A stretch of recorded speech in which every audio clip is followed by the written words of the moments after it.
Have you ever felt the weight of 100 eyes on you? Not looking at you, but through you. Like you're nothing more than a window pane, a piece of property. What if your worth wasn't decided by your heart or your mind or the love you could give, but by the highest bid in a dusty square? What does a soul cost on a Tuesday afternoon? Are you curious yet? Because the story I'm about to tell you isn't just about being sold. It's about what happens when you're standing on the edge of nothing, and a voice you never expected calls out from the darkness. Join me on that platform. Feel what I felt. Let's begin. Before we begin, let's make a little wager. If this story gives you chills by the end, you hit that subscribe button. If it doesn't, well, I'm confident in my tale. Type deal in the comments if you accept the challenge.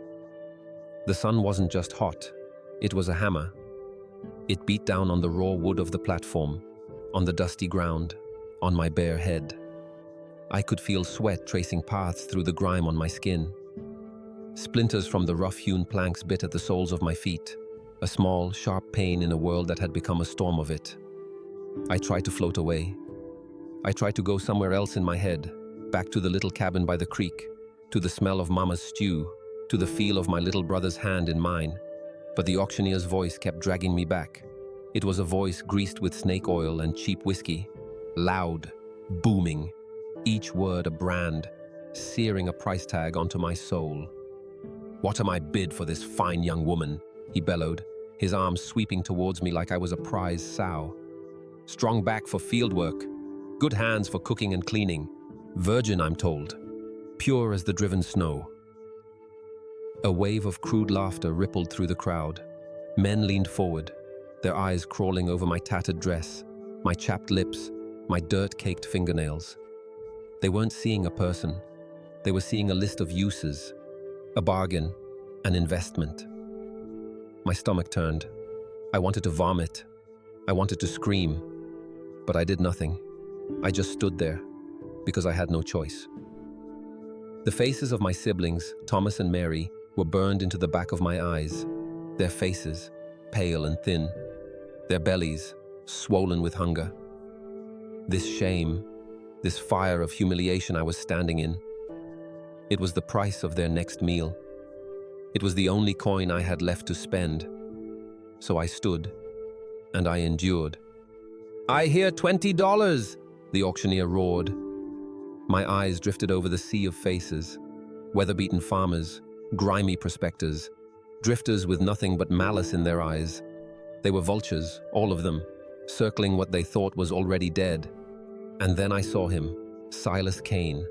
He wasn't like the others. He stood near the front, his polished boots so bright I could see a twisted version of my own face in them.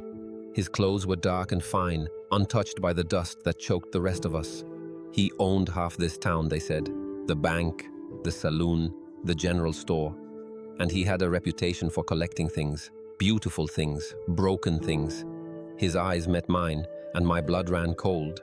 It wasn't lust in his gaze. It wasn't even greed. It was something emptier, colder, the look of a man appraising an object, a pocket watch, a new saddle, a girl on a platform. All the same to him, he wasn't buying a worker. He was buying a thing to put on a shelf until he got bored of it. He gave a slight, almost invisible nod to the auctioneer. $30, the auctioneer shouted, his grin widening. "The bid is $30 from Mr. Kane." A murmur went through the crowd. It was over. No one in this town dared to bid against Silas Kane. He always got what he wanted. Always. So this was it. The thought was cold, clean, and sharp. This was the end of Elara Vance. Whatever came next, I would be his property. His to use, his to break, his to discard. My body would belong to him, but I swore to myself in that moment, in a silent, desperate prayer, he would never have my soul. I would hide it away, somewhere deep, somewhere he could never touch. The auctioneer raised his gavel, the wooden hammer that would shatter what was left of me. His arm paused at the top of its arc. The crowd held its breath. The afternoon sun beat down. A fly buzzed near my ear. "Going once," he boomed, savoring the moment. I closed my eyes. For Thomas, for Mary. Going twice. The world fell silent. I waited for the crack of wood on wood, the sound that would seal my fate. I waited for the end, but it didn't come. But the sound didn't come. Instead, another sound cut through the heavy, silent air. A voice. It wasn't loud. It wasn't strong or sure. It was rough, like old leather left in the sun too long. Dry. Cracked. It came from the back of the crowd, from the shadows near the general store's overhang. $40. My eyes snapped open. The world, which had shrunk to the size of a wooden hammer, suddenly rushed back in. The heat, the smell of dust, the sea of stunned faces. Every single person, including the greasy auctioneer with his gavel still hanging in the air, turned to look. My gaze followed theirs, and I saw him. He was nothing. A ghost. A man made of dust and twilight. He was old, but it was a hard age, carved by hardship, not years. His clothes were faded to the color of the dirt road, patched and worn thin. He leaned heavily on a simple wooden cane, his body stooped, one shoulder lower than the other. He looked broken, not just poor, but broken, like a fence post after a flash flood. He looked like he'd never seen $40 in one place in his entire life. My first thought wasn't hope. It was confusion. Then a wave of hot, fresh shame. Was this a joke? Was some drunkard making a fool of me? Of this whole miserable spectacle? Silas Kane, standing near the platform, let out a short, sharp laugh. It wasn't a sound of amusement. It was the sound of a boot crushing a beetle. He turned his head slowly, his eyes narrowing as he located the source of the interruption. He looked the old man up and down, a flicker of contempt crossing his features. "The bid is $30 from a man who can pay," the auctioneer stammered, his face flushing. He clearly wanted Kane's money, not a drunk's foolishness. "Do I have 35? The old man took a painful, shuffling step forward, leaning on his cane. The crowd parted around him like water around a stone. "I said," he repeated, his voice a little stronger now, a little clearer, $40. The auctioneer's jaw hung open. He looked from the shabby old man to the immaculate, powerful Silas Kane. He looked like a dog caught between two masters. Kane's smile was gone. His face was a mask of cold annoyance. That a creature like this, a piece of human driftwood, would dare to speak his name in public, let alone challenge his bid, was an insult he could not stomach. He barely moved his lips. "50, he said. The word was a drop of ice. The crowd let out a collective breath. It was a game now. Kane was going to teach this old fool a lesson. He was going to crush him. I watched the old man. His face was a roadmap of hard years, etched with lines of pain and worry. He didn't look at me, not once. His gaze was fixed on the auctioneer, steady and unblinking. There was no flicker of fear, no hesitation. My heart, which I thought had turned to stone, gave a strange, painful flutter. 60, the old man said, his voice as even as a flat rock. A gasp went through the crowd. This was no longer a joke. This wasn't a lesson. This was a fight. $60 was a fortune. It was more than a good horse. It was seed for the spring planting. It was food for a whole winter. It was impossible. I stared at him, really stared at him then. I tried to see past the worn clothes and the tired lines. What was in his eyes? It wasn't kindness, not exactly. It wasn't pity. It was something harder, something I recognized because I felt a small version of it in myself.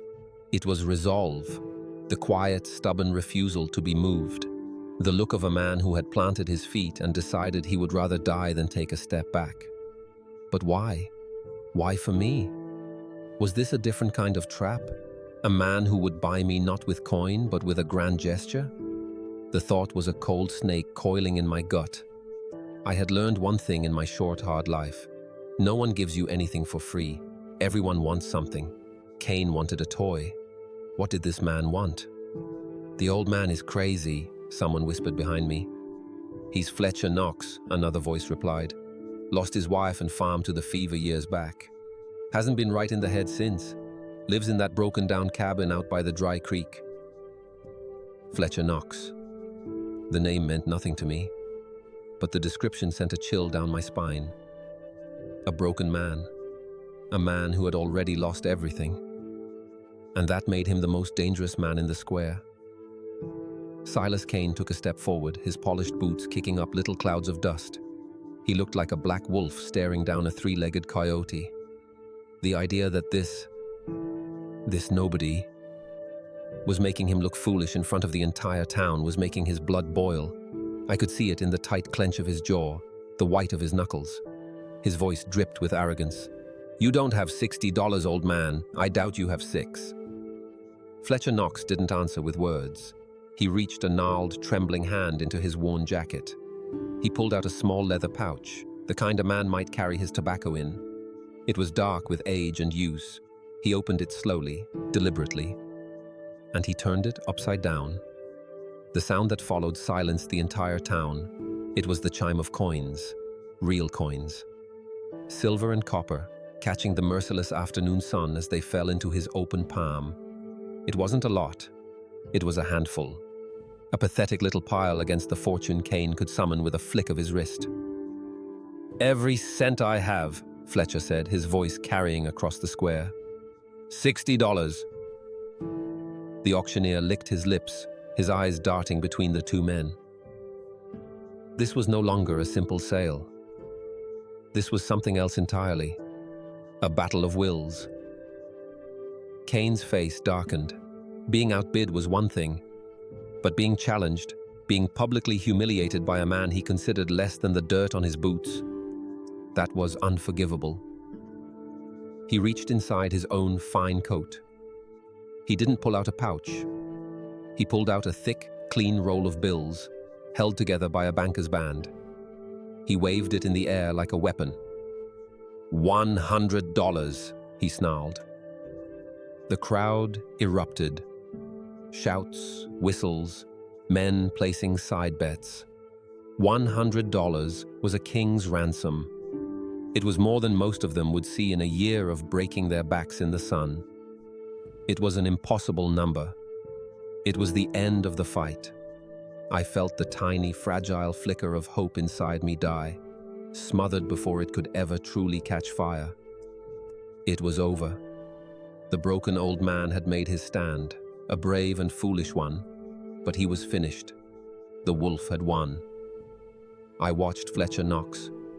He looked down at the small pile of coins in his hand, his life's savings, his security against the coming winter, his last defense against starvation. He had offered it all, and it wasn't enough. He slowly closed his fingers over the coins. I saw his shoulders slump just for a second.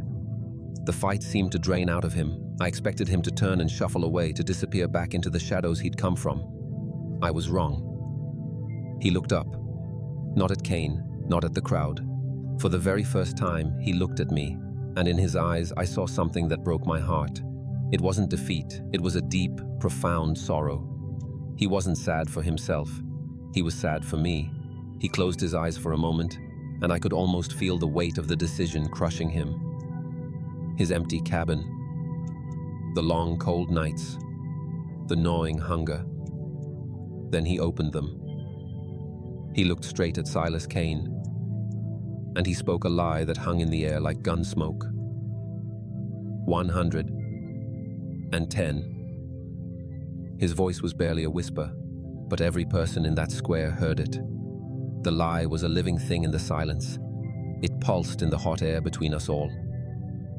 $110. A number he had plucked from thin air, a ghost of a bid from a man with an empty pocket. I could feel my own heart hammering against my ribs, a frantic bird trapped in a cage. He was bluffing, playing a hand with no cards, and in a town like this, a man's word was his currency.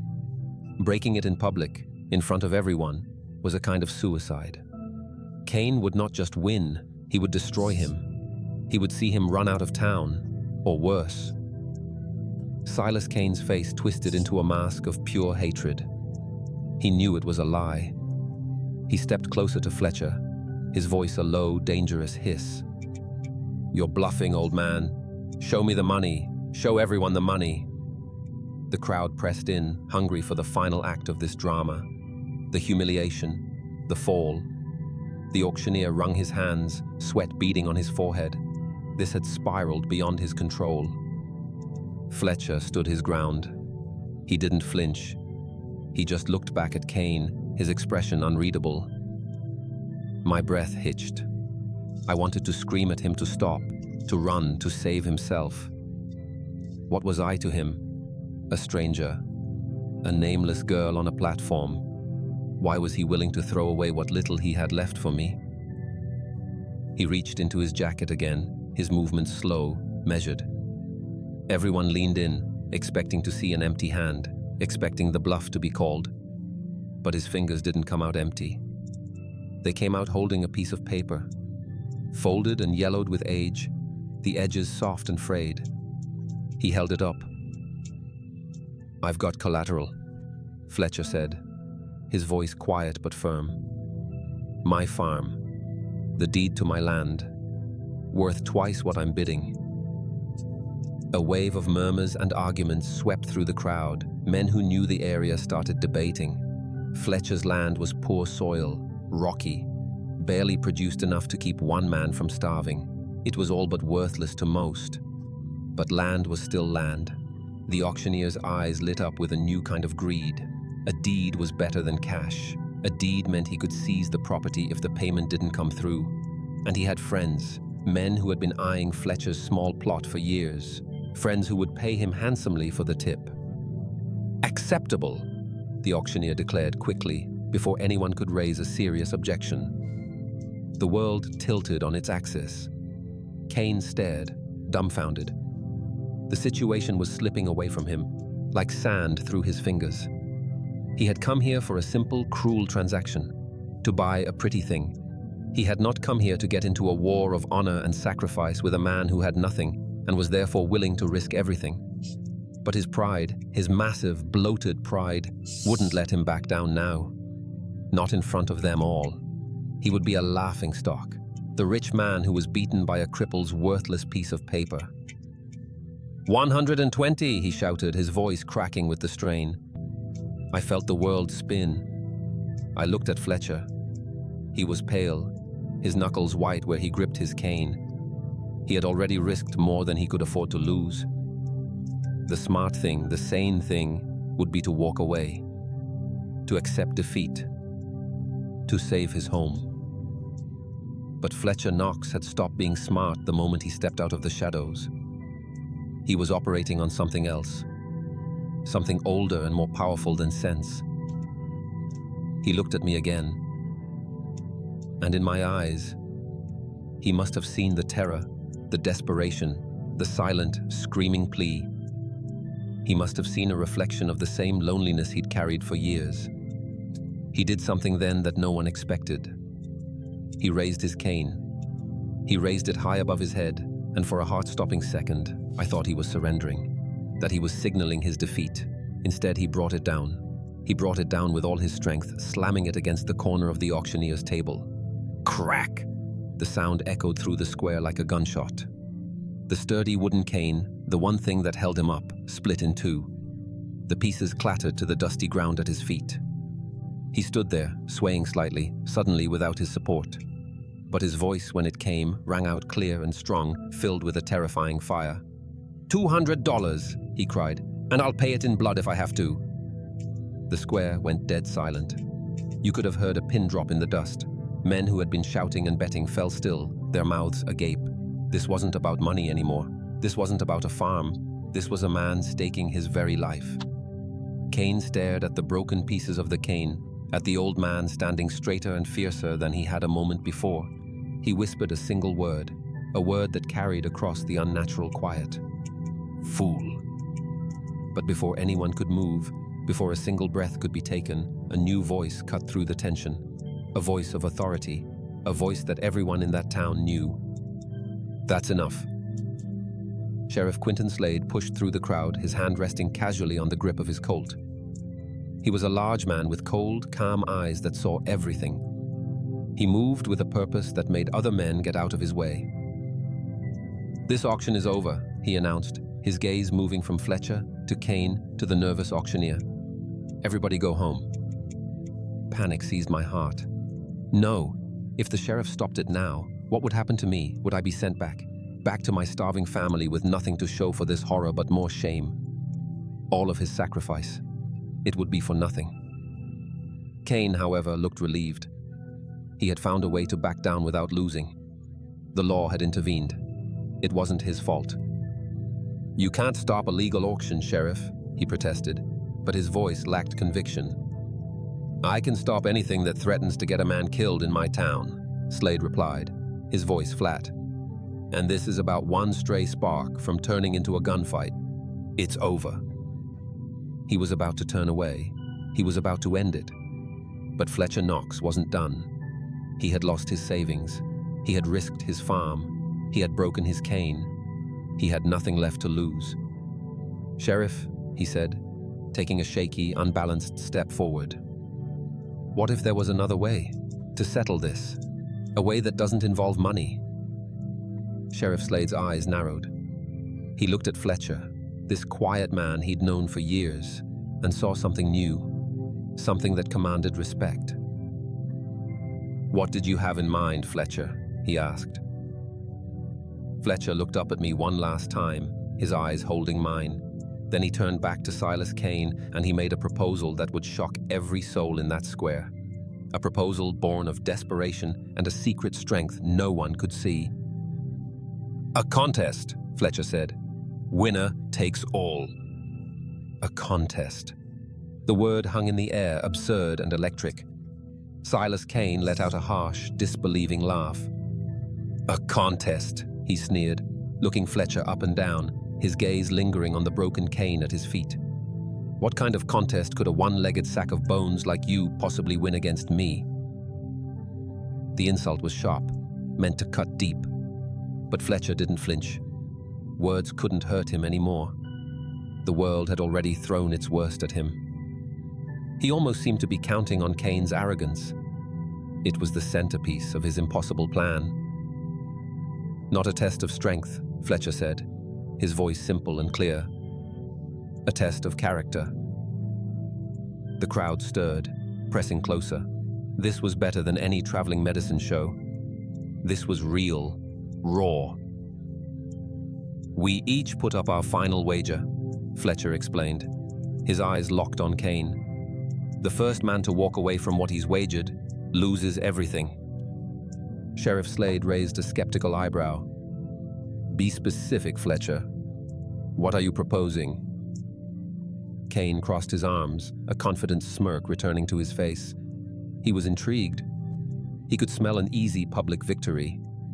A way to not only get the girl, but to utterly humiliate this old man in the process. Fletcher pointed with a piece of his broken cane to the hard, dusty ground. "We each stand on one leg," he said. "No support, no help. The first man to put his other foot down, or to fall over, loses." A wave of laughter erupted from the crowd. It was pure madness. A man with a bad leg, a man who relied on a cane just to walk, challenging a healthy younger man to a contest of balance. It was a joke, a suicide. Kane's confident smirk blossomed into a full-blown grin. This was perfect, almost too easy. He would win in minutes, and the old man's foolishness would be the talk of the territory for months. "And what are the stakes?" Kane asked, playing to the crowd. "What does the loser do?" "The loser walks away from everything," Fletcher said, his voice deadly serious. "You lose, you forget about the girl, you walk out of this square and you don't look back. I lose, you can have her, and the deed to my farm." My heart stopped. He was betting his home.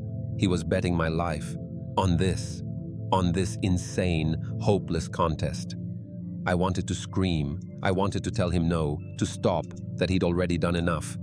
But my voice was trapped in my throat, a knot of terror and a strange, wild hope. "That's a heavy wager, Fletcher," Sheriff Slade said, his expression grim. "You sure about this?"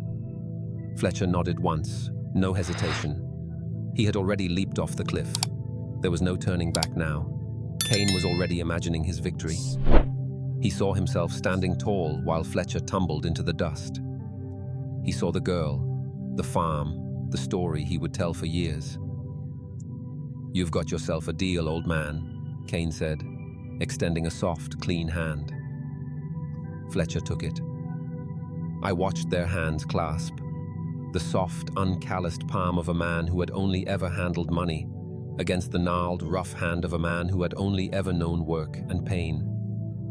The crowd instinctively formed a large, dusty circle. Men started shouting out new bets, the odds stacked impossibly high in Kane's favor. Who would bet on a crippled man in a game of balance? Sheriff Slade positioned himself between them. "On my count," he announced, his voice silencing the chatter. "The contest begins. 3, 2, 1, begin." Both men lifted their left legs. Kane looked relaxed, almost bored. He was younger, stronger, healthier. He had 2 good legs. He even smiled at a few associates in the crowd, a little wave of his hand, showing off how effortless this was for him. He was a picture of arrogant confidence. And then there was Fletcher. He closed his eyes. His body was stock still. He seemed to shrink into himself, to find a center of gravity deep within his worn-out frame. The muscles in his good leg, the right one, were corded and tight under his thin trousers. He looked like an old, weathered tree with roots that went down deep into the earth. The damaged muscles in his left leg, the one that had caused him so much pain for so many years, must have been screaming, but his right leg held. The crowd watched, expecting it to be over in seconds. 1 minute passed. Kane's smile was still in place. Fletcher hadn't moved. 5 minutes passed. Kane's smile was starting to look a little strained. He shifted his weight slightly. A few people in the crowd stopped talking. Fletcher remained a statue. I watched from the platform, my heart a wild drum against my ribs. I could see the raw determination etched into Fletcher's weathered face. He had gone somewhere else, a place in his mind where there was no crowd, no sun, no Silas Kane. There was only the need to stay upright, to endure. I had seen that look before. I had seen it in the mirror. It was the look of survival. 10 minutes. Kane was no longer smiling. A sheen of sweat was visible on his forehead. His leg, his strong, healthy leg, was starting to tremble. Just a little, but I saw it. "Getting tired yet, old man?" he called out, his voice a little tight. He was trying to break Fletcher's concentration. Fletcher didn't open his eyes. He didn't respond. He just stood. He had been at war with his own body for years. Every morning, just getting out of bed was a battle. Every step he took was a negotiation with pain. He had learned long ago that true balance wasn't about strength. It was about patience. It was about knowing your own limits, your own pain, and learning to live with it, to make it a part of you. Kane was just now discovering muscles he didn't know he had. He was discovering that standing still was harder work than he'd ever done in his life. 15 minutes. Kane's leg was shaking visibly now. The crowd had grown completely silent. This wasn't the easy victory they had been promised. This was something else. This was a man of wealth and power being slowly, quietly dismantled by a broken farmer's will to suffer. I could see the frustration turning to panic in Kane's eyes. He had made a terrible mistake. He had thought this was a contest of bodies. He was wrong. This was a battle of wills, and Fletcher Knox had been fighting that battle every single day of his life. He had nothing left but his will, and it was made of iron. 20 minutes. 20 minutes under a sun that felt like God's own forge. The world had shrunk to the dusty circle containing 2 men. One was a pillar of quiet suffering. The other was crumbling. Silas Kane's face was no longer just strained. It was pale. His expensive shirt was dark with sweat under the arms and down his back. His entire body was trembling with the effort. He wasn't just fighting to keep his leg up. He was fighting to keep his composure, to keep the mask of superiority from cracking in front of the whole town. Fletcher, by contrast, seemed almost at peace. His eyes were still closed, his breathing slow and even. The pain must have been immense, a fire in his hip, an inferno in his thigh. I knew about pain. I knew it could be a deafening noise in your head, but he had somehow made peace with it. He wasn't fighting the pain, he was using it. It was his anchor, his fuel. This is ridiculous, Kane gasped, his breathing ragged. His voice was a weak attempt to reclaim control, to frame this as a farce. We could be here all day. For the first time since the contest began, Fletcher opened his eyes. His gaze wasn't angry. It wasn't triumphant. It was calm, steady. It was the gaze of a man who could, in fact, stand there all day if he had to. Only if you can be, he said. The simple words hit Kane like a physical blow. The truth of his situation finally dawned on him. He had wagered everything, his pride, his reputation, on a contest he could not win. He had challenged a man to a duel of endurance, never realizing his opponent had been training for it in the crucible of his own private hell for years. 25 minutes. Kane's leg gave a violent wobble. He caught himself, flailing his arms for a moment before regaining a semblance of balance. But the damage was done. Several people in the crowd who had bet on him groaned. A few men started quietly exchanging coins, switching their bets to the old farmer. Fletcher felt it. He must have. The shift in the air, the scent of victory. But his expression didn't change. He simply held his ground. Pain was an old friend to him, a constant companion. It had taught him things a healthy man like Kane would never know. 30 minutes, half an hour. An eternity of stillness and strain. Kane was in agony. His leg burned like it was on fire. His face was a mask of sweat and desperation. His mind, so used to quick, easy victories, was starting to crack under the pressure of this slow, grinding defeat. And in his desperation, he made his fatal mistake. He tried to cheat. He brought his hand up, a theatrical gesture as if to wipe the sweat from his eyes. And in that motion, for a split second, the toe of his raised boot quickly, almost invisibly, touched the ground behind him. A tiny, desperate bid for a moment's relief. He thought no one would see. He was wrong. I saw it. My heart leaped into my throat. Sheriff Slade saw it. His eyes, which had been watching both men like a hawk, narrowed instantly, and half the crowd saw it. "He touched," a voice shouted from the back. "I saw it too," another called out. "He put his foot down." "That's it," Sheriff Slade announced, his voice firm, leaving no room for argument. "Contest over. Kane touched down." Panic flared in Kane's eyes. "I did not," he protested, but his voice cracked. He lost his balance completely then, stumbling and putting both feet flat on the ground. I was just adjusting my position." But the dam of public opinion had broken. The entire town had witnessed his weakness, and now his dishonesty. Being beaten was one thing. Being caught a cheater was another. It was a stain that would never wash out. His face went through a storm of emotions: denial, anger, desperation, and finally, a deep, soul-crushing defeat. Slowly, his body trembling with exhaustion and humiliation, Fletcher Knox lowered his leg to the ground. He had done it. The impossible. He had beaten a younger, stronger, richer man through nothing but sheer force of will. But the story wasn't over. As the reality of his loss sank in, as he felt the weight of every eye in the square boring into him, no longer with respect or fear but with contempt, Kane's humiliation transformed. It curdled into something much darker. Something dangerous. He looked at Fletcher, who was leaning heavily, trying to catch his breath. He looked at me, still standing on the platform, and his face twisted into an ugly snarl. "You think this is over?"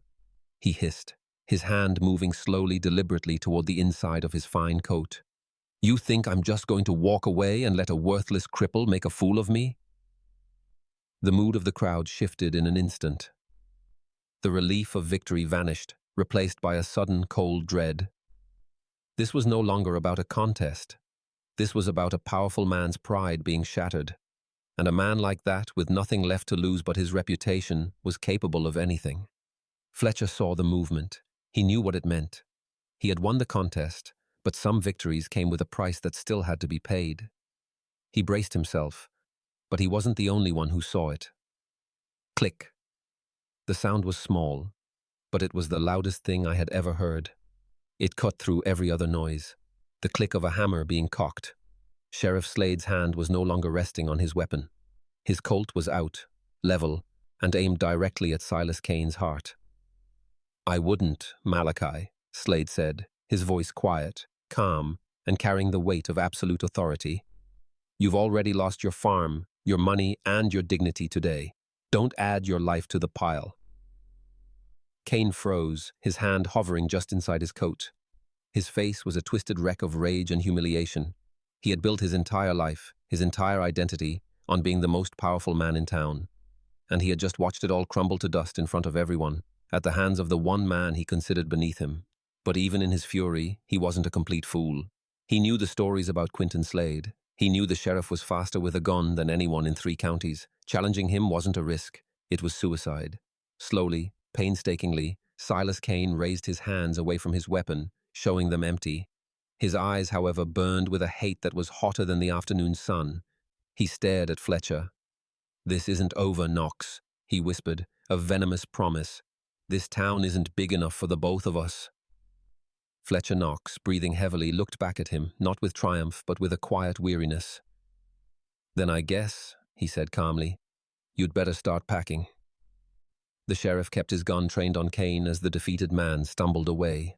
He didn't look back. The crowd parted for him, a silent, contemptuous sea. A man who cheated, who lost his nerve, and then tried to draw a weapon on an unarmed opponent, had lost more than a contest. He had lost his place. His reputation was now worth less than the dust on his boots. He was finished in this town, and everyone knew it. When he was gone, the tension in the square finally broke. People started talking, shaking their heads in disbelief, looking at Fletcher Knox with a newfound awe. Sheriff Slade holstered his weapon and walked over to Fletcher, who was now leaning against the auctioneer's table for support. "That was a hell of a thing you did today, Fletcher," the sheriff said, his voice holding a clear note of respect. "A damn fool thing, but a hell of a thing." Fletcher just nodded, too exhausted to speak. The sheriff glanced up at me, still frozen on the platform. His expression softened slightly. "Well, young lady," he said, "looks like the auction's concluded. You're free to go." Free. The word didn't seem real. I looked down at Fletcher Knox, this strange, broken, magnificent man. He had risked everything. His money, his home, his life. For me, a stranger. My legs were shaking so hard I could barely stand.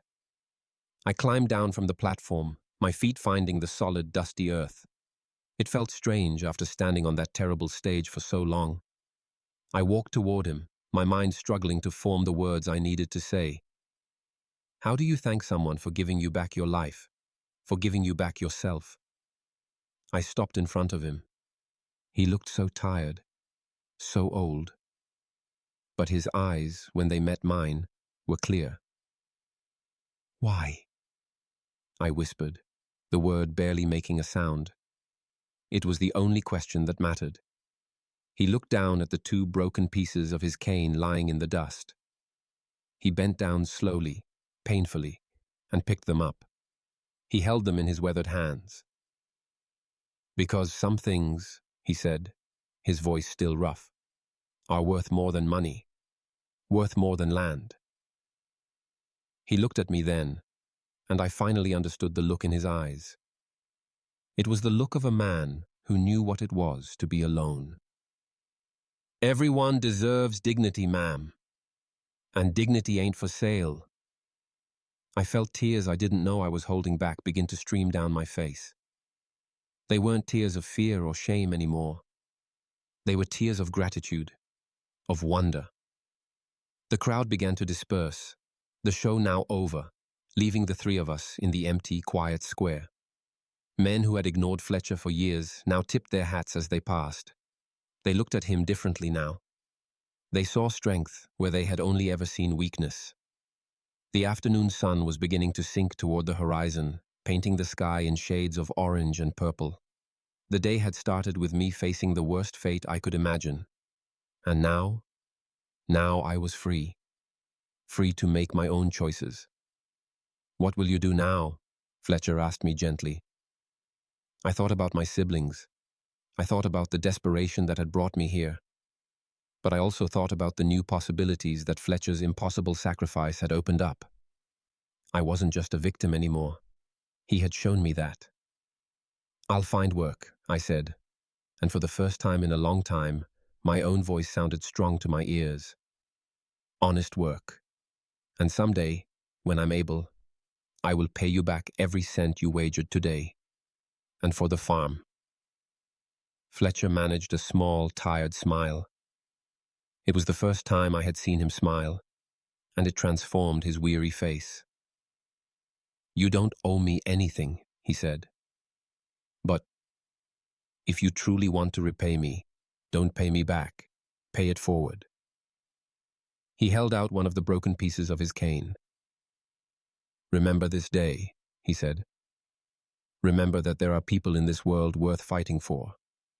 And when the time comes, you be one of them for someone else. I took the piece of wood. It was smooth in some places, splintered in others. It felt heavy in my hand, heavy with the weight of his sacrifice and with the weight of a promise. He started to turn, to limp away toward the edge of town, but he swayed, his lack of a cane making him unsteady. Without thinking, I moved to his side. Here, I said softly. Lean on me.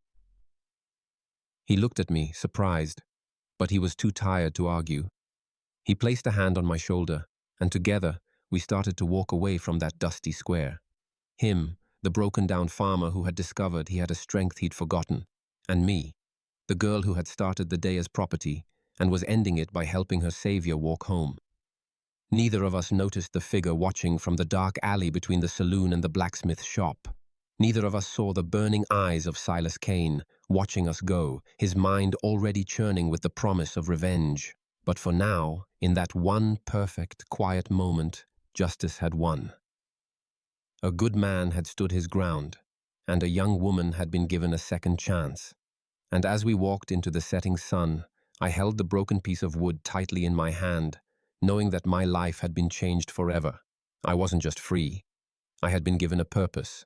So, let's take a breath. The dust has settled in that little town square. Ilara and Fletcher are walking off into the sunset. Silas Kane is slinking away into the shadows of his own making. The story is over. But is it? I don't think so. Because a story like that doesn't just end when the telling is done. It lingers. It settles in your bones. It asks you questions in the quiet moments of your own life. Did you feel it? That moment when Fletcher Knox, a man with nothing, decided to challenge a man who had everything. It wasn't just a scene in a story. It was a mirror. And what it reflects back at us is a hard, simple truth about the world we live in right now, today. We spend so much of our lives looking at power the way that town looked at Silas Kane. We see the polished boots, the fine coat, the thick roll of cash. We see the confidence, the arrogance, the title on the door. We see the followers, the influence, the loud voice that silences others. We see a man who always gets what he wants, and we call that strength. We're taught to admire it, to chase it, to envy it. We believe that having more money, more status, more control, is the way to be safe, to be powerful, to win. But that's the illusion. Kane's power was a hollow shell. It was built on the fear of others, on transactions, on the idea that everything and everyone has a price. And the moment it was challenged by something it couldn't buy, something it didn't understand, it shattered. True strength, the kind that can change the world, looked like Fletcher Knox. It was quiet. It was hidden. It was forged in the loneliest, most painful corners of a life. It was born from loss, from hardship, from enduring what others couldn't. His strength wasn't in his wallet. It was in his will. It wasn't in his body. It was in his character.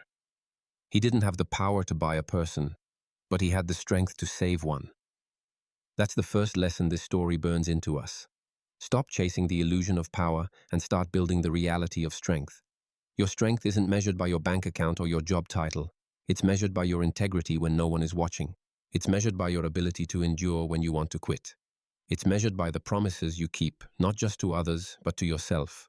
It's quiet, it's internal, and it is the only thing that will hold you up when the world tries to knock you down. But there's another lesson here, one that's even more personal. It's about that broken cane. Think about it. The one thing that defined Fletcher's weakness, the very symbol of his brokenness, was his crippled leg. It was the reason he needed the cane. It was the reason Kane and the crowd laughed at him when he proposed the contest. His greatest, most visible vulnerability. And yet, what was it that allowed him to win? It was the years of living with that pain, the years of learning to balance his body, to find his center, to cope with a constant companion of suffering. His weakness had become his training ground. The daily private struggle he had endured for years was the very thing that prepared him for his single, public moment of triumph. He didn't win in spite of his weakness. He won because of it. This is a truth we run from our entire lives. Your greatest wound can become your greatest weapon. We all have a crippled leg. It's the failure from our past that we're ashamed of. It's the insecurity that whispers lies to us in the dark. It's the scar, physical or emotional, that we try to cover up. We see it as a liability, a flaw, something that holds us back. But what if we looked at it the way Fletcher unknowingly did? What if that past bankruptcy taught you more about finance than any business school ever could? What if that brutal heartbreak taught you the true meaning of empathy? What if the anxiety you fight every day has given you a superpower of observation and intuition that normal people will never have? Stop hiding your scars. Stop cursing your wounds. They are not your weakness. They are the source of your unique, unbuyable, unbreakable strength. They are what have been training you, all this time, for the contest that life will eventually put in front of you. The rest of the world might only see the broken cane, but you know it's the reason you know how to stand. And that brings us to the final, most important lesson. It's about the bid itself. Fletcher's final bids were lies. He didn't have the money, he didn't have the collateral to back it up, not really. But in another, more profound way, he was betting with the only currency that truly mattered. He put his entire being on the line. He bet his home, his reputation, his safety, his very life. He backed his bid with the full faith and credit of his character. Silas Kane had all the money in the world, but when the pressure mounted, his character went bankrupt. He had to cheat. He had to resort to threats. His currency was worthless when it came to a test of will. Character is the ultimate currency. You can build a fortune, but it can be lost overnight. You can build a reputation on fear, but it will crumble the moment a person with true courage stands up to you. But your character, your integrity, your honor, your word, that is the only asset that no one can ever take from you. It is the only thing you truly own. Fletcher knew this. He wagered everything he had because he knew that walking away and leaving me on that platform would have cost him the one thing he had left, his own soul. And he decided it wasn't for sale. He chose to act. He didn't have to. He could have stayed in the shadows. He could have told himself it wasn't his business. He could have walked away and no one would have blamed him. But he didn't. And in that choice, he didn't just save me. He saved himself. He reminded a whole town what true strength looks like. And he passed that lesson on with his final words: pay it forward. That is the challenge this story leaves with us. It's not enough to admire Fletcher Knox. The story asks us to be him. In our own lives, in our own small ways, we see people standing on platforms every day, people being devalued, dismissed, and dehumanized. It happens in our workplaces, in our communities, even in our own families. And we have a choice. We can stay in the shadows, tell ourselves it's none of our business, or we can step forward. We don't have to wager our entire lives, but maybe we can wager a moment of our comfort. Maybe we can risk a bit of our social standing to speak up for someone who has no voice. Maybe we can be the one person who says, that's not right, when everyone else is silent. That is how we honor this story. That is how we keep its spirit alive. Not just by listening to it, but by living it. The story of Elara and Fletcher is over, but its echo remains, asking each of us a simple question. We all face our own dusty squares, our own moments of truth. So I ask you, who has been a Fletcher in your life? Think about it. That person who stood up for you when no one else would, who saw your worth when you couldn't see it yourself. And maybe the more important question is this: when have you had the chance to be a Fletcher for someone else? Share your story in the comments below. Let's fill this space not with arguments or anger, but with proof that this kind of quiet strength and profound decency still exists in the world. Your story might be the flicker of hope that someone else needs to see today. If this story and its message moved you, show your support by hitting that like button. It tells us that these are the kinds of stories worth telling. And be sure to subscribe and turn on notifications, because our journey into the heart of what makes us human is far from over. There are so many more stories to tell and so many more lessons to learn. Thank you for listening. Now go be somebody's Fletcher.